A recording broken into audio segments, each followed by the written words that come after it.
अस्सलाम वालेकुम बच्चों, कैसे हैं सब? ठीक ठाक हैं। मेरा नाम है प्रोफेसर मोहम्मद नईम। आपने हमारा चैनल जो है HCCS लेक्चर ज़रूर जो है सब्सक्राइब करना है। तो आज हम पढ़ेंगे बॉयल्स लॉ। बॉयल्स लॉ ये रिलेशनशिप है, relationship between volume and pressure. Relationship between volume and pressure. क्या ये लॉ है? लॉ ये है, volume of a fix quantity of gas, quantity of a gas at constant temperature is inversely proportional to pressure. Volume of a fix quantity of gas, दो चीज़ें constant हो गई। कौन कौन सी? एक कांस्टेंट है जी गैस की क्वांटिटी और दूसरा है टेम्परेचर। ये दोनों अगर कांस्टेंट हों तो प्रेशर और वॉल्यूम में क्या रिलेशन है? Inverse. At constant temperature and constant n is number of mole. Number of mole को आप कांस्टेंट कर लें, टेम्परेचर कांस्टेंट कर लें, तो volume inversely proportional to pressure. जो फंक्शन इनवर्सली प्रोपोर्शनल होते हैं उनके प्रोडक्ट कांस्टेंट होते हैं। सपोज प्रेशर जो है 2 एटमॉस्फेयर है, वॉल्यूम जो है 20 क्यूबिक डेसीमीटर है। दूसरे एक्सपेरिमेंट में हमने क्या किया कि इसको डबल कर दिया, 4 एटमॉस्फेयर और ये 10 हो गया। तीसरे एक्सपेरिमेंट में 8 कर दिया और डबल कर दिया तो ये 5 हो गया। तो आप देखेंगे कि प्रेशर वॉल्यूम का जो प्रोडक्ट है PV वो कांस्टेंट रहेगा। 20 into 2 is equal to 40, 4 into 10 40, 8 into 5 40। यानी इन्वर्सली प्रोपोर्शनल का मतलब ये है कि अगर आप एक वेरिएबल जो है उसको डबल करेंगे तो दूसरा जो है उसका हाफ हो जाए। यानी एक को डबल कर दें दूसरा हाफ हो जाए तो फिर प्रेशर और वॉल्यूम जो है अगर आप इस पर अप्लाई कर दें कि एक फंक्शन को आप डबल करते हैं दूसरा जो हाफ हो जाता है, यानी प्रेशर को डबल करते हैं वॉल्यूम हाफ हो जाता है, तो फिर प्रेशर और वॉल्यूम का प्रोडक्ट जो होगा वो कांस्टेंट होगा। This is Boyle's law. तो आप ये देखें कि ये 1 है तो हम कह सकते हैं P1 V1 और ये 2 है तो ये P2 V2, ये 3 है तो ये P3 V3। तो इसका मतलब है कि एक जैसे हैं, ये सब 40 आ रहे हैं। तो बॉयल्स लॉ को मैथमेटिकली आप ऐसे भी लिख सकते हो, ये कांस्टेंट है तो P1 V1 is equal to P2 V2। This is Boyle's law. अगर हम इसी चीज़ को ग्राफिकली एक्सप्लेन करें, यानी ग्राफ प्लॉट करें, किस किस के दरमियान? प्रेशर और वॉल्यूम के दरमियान। वॉल्यूम यहाँ पे प्रेशर, तो ग्राफ ऐसे आएगा। यानी यहाँ पे आप देखें 2 पॉइंट हम लिखते हैं, यहाँ पे वॉल्यूम देख लेते हैं और यहाँ पे प्रेशर देख लेते हैं। ये वॉल्यूम ये प्रेशर। तो आप देखिए कि वॉल्यूम जो है ज़्यादा है, प्रेशर कम है, और इस पॉइंट पे हम ये लाइन ड्रा कर लेते हैं। यहाँ पे प्रेशर ज़्यादा है और वॉल्यूम कम है, यानी इन्वर्स है। लेकिन अगर हम वॉल्यूम का रेसिप्रोकल ले लें तो उस सूरत में ग्राफ इस तरह आएगा, स्ट्रेट लाइन। स्ट्रेट लाइन क्यों आएगा? आप इसी को देखें कि यहाँ पे हम ये करते हैं, वॉल्यूम का रेसिप्रोकल ले लेते हैं 1/V।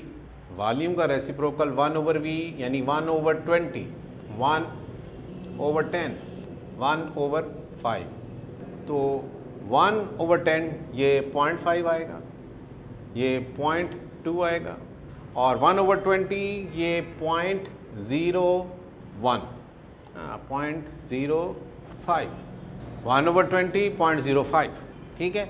अब आप ये जो रेसिप्रोकल है 1/V, ये एक वैल्यू हो गई, ये दूसरी हो गई, ये तीसरी हो गई। अगर हम इस प्रेशर को देखें और वॉल्यूम का रेसिप्रोकल देखें, ये 2 है, ये 0.05 है, ये 2 से क्या हुआ? डबल 4, तो ये 0.05 का डबल है 0.1, ये डबल हो गया। अब 4 से ये 8 हुआ तो 0.1 से ये 2 हो गया, ये भी डबल हो गया।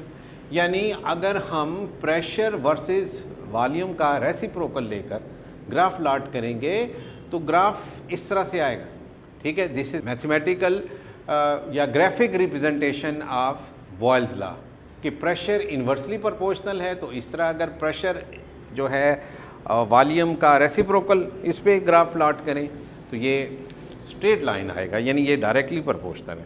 अब एक न्यूमेरिकल है, देखते हैं जी न्यूमेरिकल्स में। अच्छा, न्यूमेरिकल्स में आपने एक चीज़ का ख्याल रखना है कि जो यूनिट P1 का है वही P2 का होना चाहिए और जो यूनिट V1 का है वही V2 का ही हो, यानी यूनिट एक जैसे रखने हैं, बस इस चीज़ का ख्याल रखना है। और फार्मूला सिंपल सा है, P1 V1 is equal to P2 V2। वो सिंपल से न्यूमेरिकल्स हैं। न्यूमेरिकल है जी, at sea level where the pressure was 760 torr. At sea level pressure कितना है? 775 टॉर प्रेशर है। The gas in balloon occupied, gas in balloon, balloon कितना volume occupy कर रही है? 2 ही है ना, balloon 2 cubic decimetre. At sea level pressure जो है 775 है, जिस पे एक बैलून के अंदर जो गैस है वो वॉल्यूम ऑक्युपाई कर रही है 2 क्यूबिक डेसीमीटर।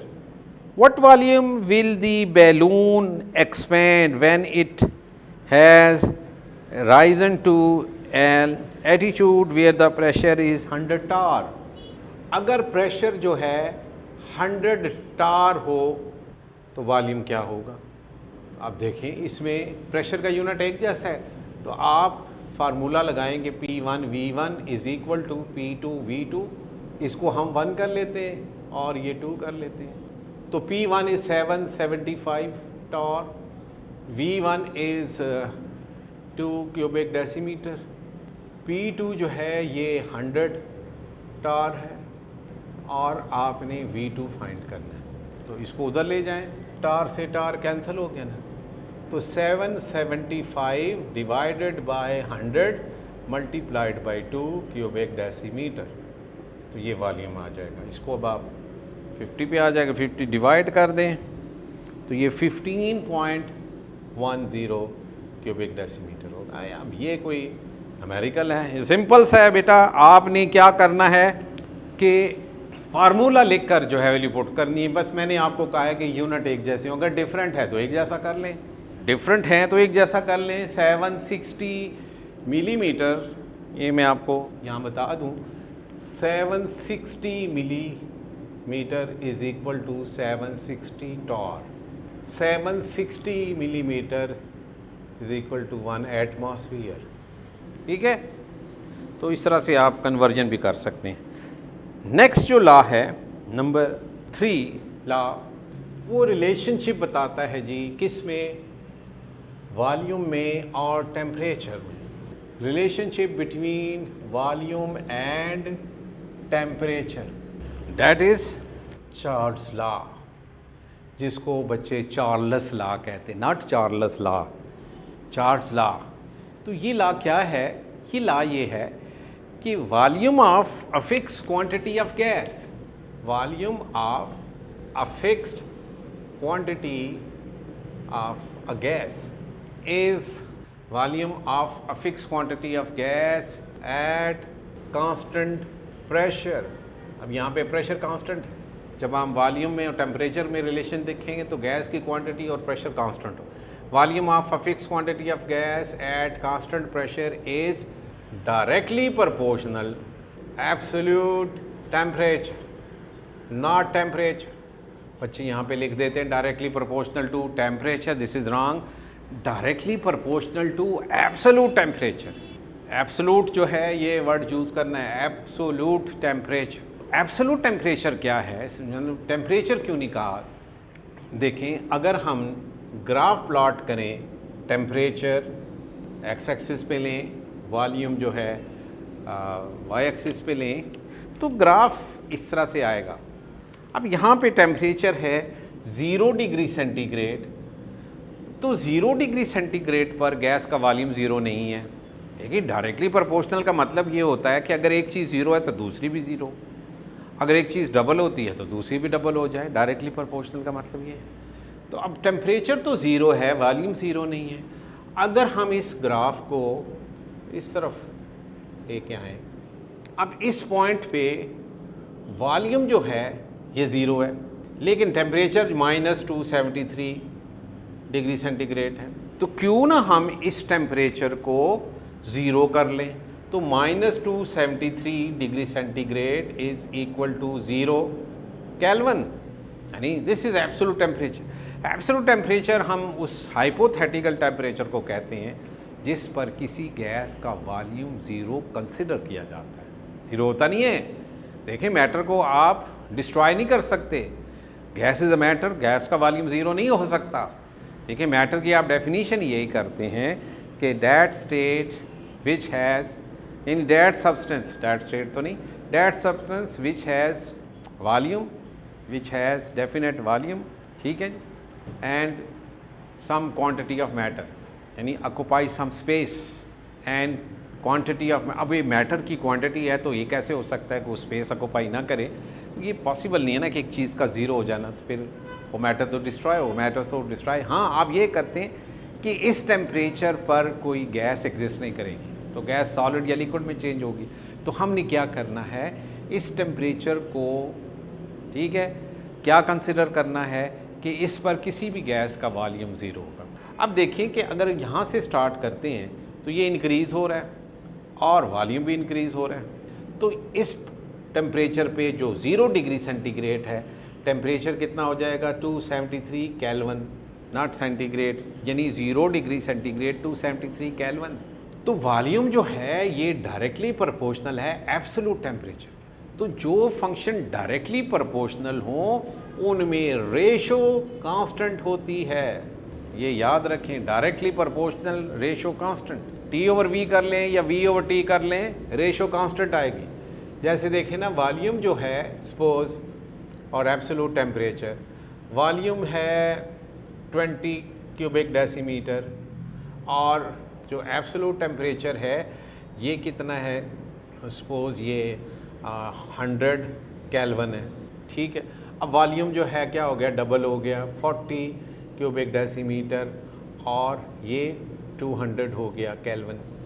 अब आप इनमें रेशो लें V ओवर T, तो क्या आंसर आएगा? 20/100। ये क्या आएगा? 40 ओवर 200। तो बराबर ही नहीं है। देखिए ना, 40 ओवर 200, ये 20 ओवर 100 ही हो गया ना। ऐसे भी कर सकते हो, T ओवर V, T कितना है? 100 ओवर 20, 200 ओवर 40। तो ये आंसर जो है 5 आ गया और ये भी 5 आएगा, ठीक है जी। ये भी सेम आ रहा है। अगर आप इसको सॉल्व करें तो ये क्या आएगा? 0.2, ये भी 0.2 आएगा। देखिए ना, ये अगर आप इसको सॉल्व करें तो ये 20 ओवर 100 ही हो गया ना, तो ये वही चीज़ आ गई। 0.2, वो भी 0.2 है। तो रेशो जो है वो कांस्टेंट है। अगर ये रेशो कांस्टेंट है तो फिर V1 over T1 is equal to V2 over T2। ये क्या है जी? Boyle's law. ओह सॉरी, ये बॉयल्स लॉ नहीं है, this is Charles law, not Boyle's law, Charles law. कि volume of a fix quantity of gas at constant pressure is directly proportional to absolute temperature. कि gas जो है अगर उसका pressure constant हो, हम टेम्परेचर इंक्रीज़ करें तो उसका वॉल्यूम इंक्रीज़ हो जाएगा। अब ये जो टेम्परेचर है सेंटीग्रेड में नहीं है। अब एक बच्चा कहता है कि सर अगर हम सेंटीग्रेड में करें तो फिर क्या? तो दूसरी जो डेफिनीशन है चार्ल्स लॉ की वो सेंटीग्रेड में है। ये जो डेफिनीशन है ये केल्विन स्केल में है। एब्सोल्यूट टेम्परेचर केल्विन में होता है, यानी वो टेम्परेचर जिस पर किसी गैस का वॉल्यूम ज़ीरो कंसिडर होता है वो -273 डिग्री सेंटीग्रेड है। इस पे जो वॉल्यूम है गैस का वो ज़ीरो है और इस टेम्परेचर को 0 केल्विन कह देते हैं। एक नया स्केल बन गया ना, केल्विन स्केल, सेल्सियस और फ़ारेनहाइट, 3 है टेम्परेचर के स्केल। तो ये जो स्केल है ये -273 डिग्री सेंटीग्रेड 0 केल्विन। तो आज के लिए जो है इतना काफ़ी है। कल इंशाल्लाह हम चार्ल्स लॉ की जो सेकंड डेफिनीशन है वो भी करेंगे डिटेल के साथ। तब तक के लिए अल्लाह हाफिज़।